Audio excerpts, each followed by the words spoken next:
Hey guys, Professor Doney back here again. Next installment in vertical motion, one direction. We just did two quick problems on dropping problems.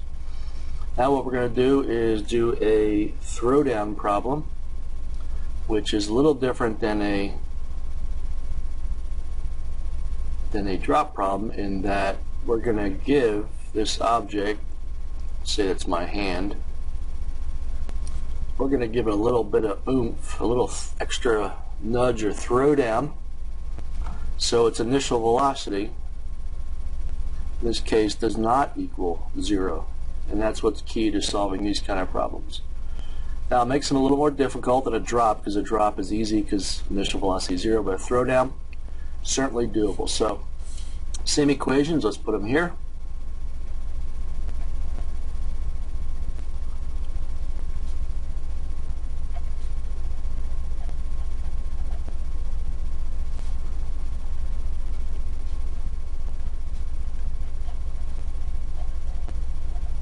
Now, same thing with throwdown problems. What we're going to do is still choose this as the positive y direction, even though it's down, because all the motion is going in that direction. And gravity, which is still 9.81 meters per second squared, is the acceleration, and it is down also. So wherever we put gravity in these equations, we will be doing positive. So let's do a different problem here. Let's throw down at 20 meters per second from 10 meters. Okay? Simple problem. The object is thrown down at 20. That's 44, 48 plus miles an hour. And that's, so how are we going to solve this? Well, we do know initial velocity, so let's circle or underline that.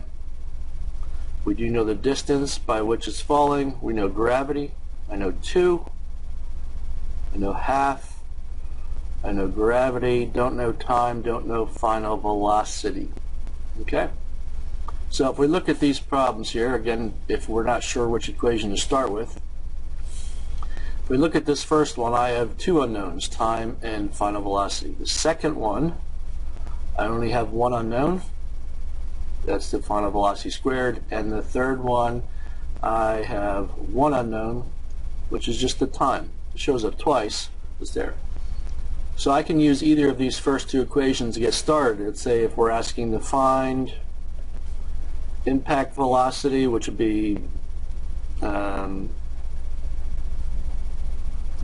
fast it's going when it hits, or max velocity, or time to fall. Now I can use either of these. This one gets me time, this one will give me max velocity.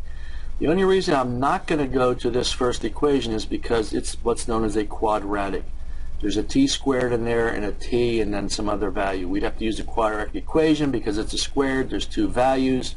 It gets a little messy math-wise. There is a quadratic equation solution in the book of how to solve that, but I'm going to start out by just coming right to this equation. V squared is VO squared, initial is 20, plus twice gravity. Again, gravity is positive because we're going downwards, and the distance is 10.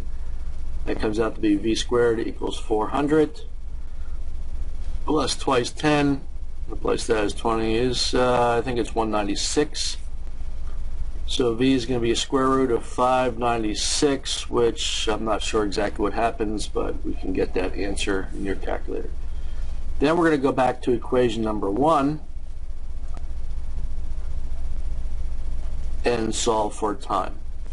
We put that box answer there. It's 20 plus still 9.8 times t. We can solve for t equals that using that equation. Now, I'm running out of time, that's why I'm going to look quickly. You can do the answers in your calculator. Understand that we want our time to be a positive number. So we expect it will be, because this will be over 20. This will be, I don't know, 20 couple. And that should give us a positive time of just a few tenths of a second, I believe. But there's a quick throwdown problem. I hope that helps you with understanding that. And we'll see you in the next one.